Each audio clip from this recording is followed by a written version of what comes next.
Thank you all for being here tonight. Um, like Danny said, my name is Travis Daigle. I'm a former U.S. Army Green Beret and a combat veteran. I'm 36 years old. I'm athletic. I'm confident.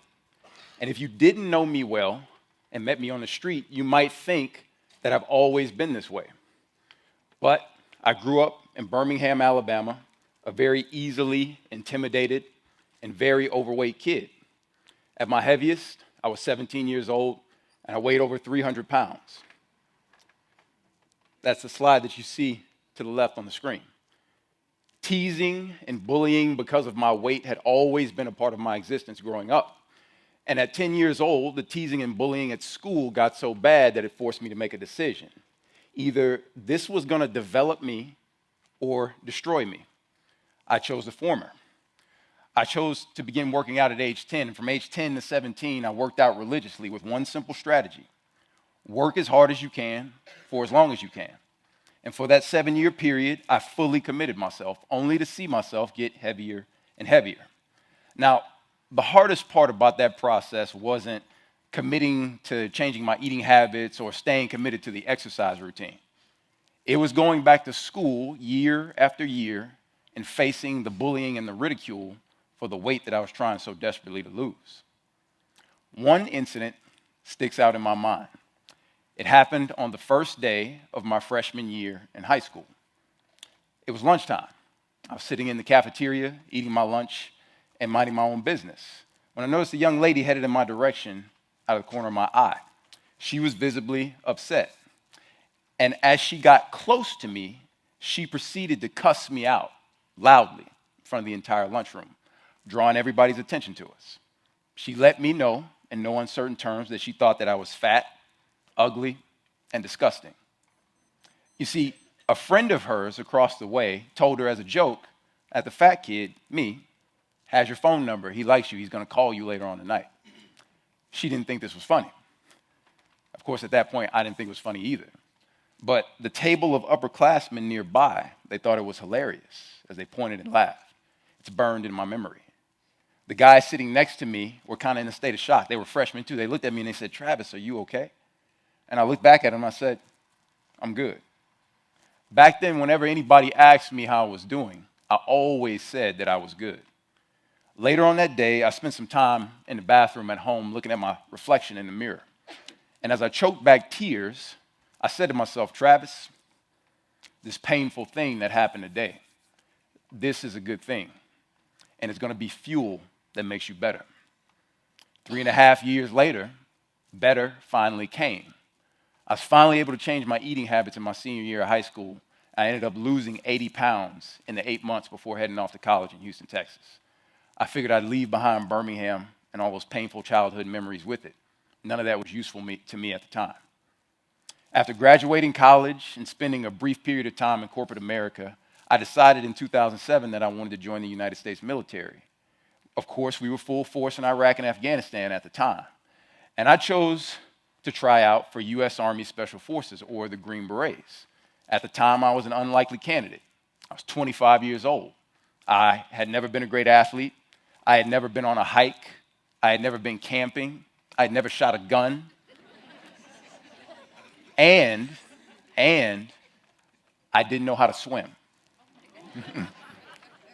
U.S. Army Special Forces training is one of the longest and most mentally and physically grueling training pipelines that the United States military has to offer. You might figure it better suited for former collegiate athletes or guys with exceptional strength and endurance. Now, I didn't have any of these things, and I knew it was going to be a long shot for me, but I was determined to try. And as the training unfolded, the physical and psychological stress take their toll on everyone. Stress fractures, chronic tendinitis in feet, knees, and hips are common reasons why people tap out of the training. But for me, this wasn't a problem. Because you see, those hard workouts that I began when I was 10, combined with all the extra weight that I was always carrying, left me with chronic tendinitis in my knees from middle school on. And because of my desperation to change my body to find some relief from the ridicule that I faced at school, mentally, I had to learn how to push past the pain to work out anyway. So that by the time I got to the military training, I was very well accustomed to working out under all kinds of stress and physical pain. And in terms of psychological stress, sure, having battle-hardened Green Berets ready to pounce on you for every little mistake that you make in training can be very stressful. But I could easily make sense out of this. They were just testing our readiness for combat. After 12 years, K through 12, of persistent verbal abuse for no other reason than, Travis, you are fat, ugly, and disgusting, in many ways, the chaos of the military training environment and eventually the chaos of combat were tame in comparison. I had learned how to thrive off of that kind of stress as a kid. My success in becoming a U.S. Army Green Beret had nothing to do with a high IQ or superhuman strength. It had everything to do with the choice that I made as a child to see pain, suffering, and adversity as good things whose presence would make me stronger. And as a character development coach trying to convey this mentality to people, I've learned a few things. One, we all desire freedom. We want the freedom to experience a healthy body. We want financial freedom. We want the emotional freedom to create lasting relationships. And we want the freedom to do work that we find meaningful and deeply satisfying. Two, we will all experience pain, and we all have experienced pain. Now, I use the word pain as a catch-all. It's resistance, difficulties, irritations, frustrations, fear, anxiety. It can be as simple as trying to adhere to a monthly budget for the first time in your life. And it can be as complex as trying to forgive a significant other after infidelity. Pain. We'll all experience it. Now, the last thing that I've learned is actually the most important, and that is that character is best developed in the pursuit of freedom.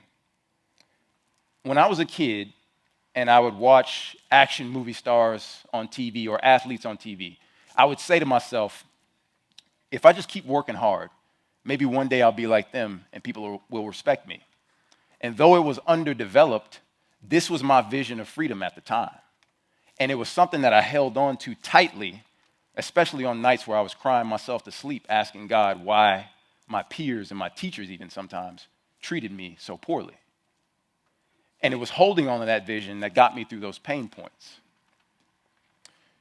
As a kid, constantly wrestling with awkwardness, anxiety, and fear, learning to persist through failure, disappointment, and heartbreak.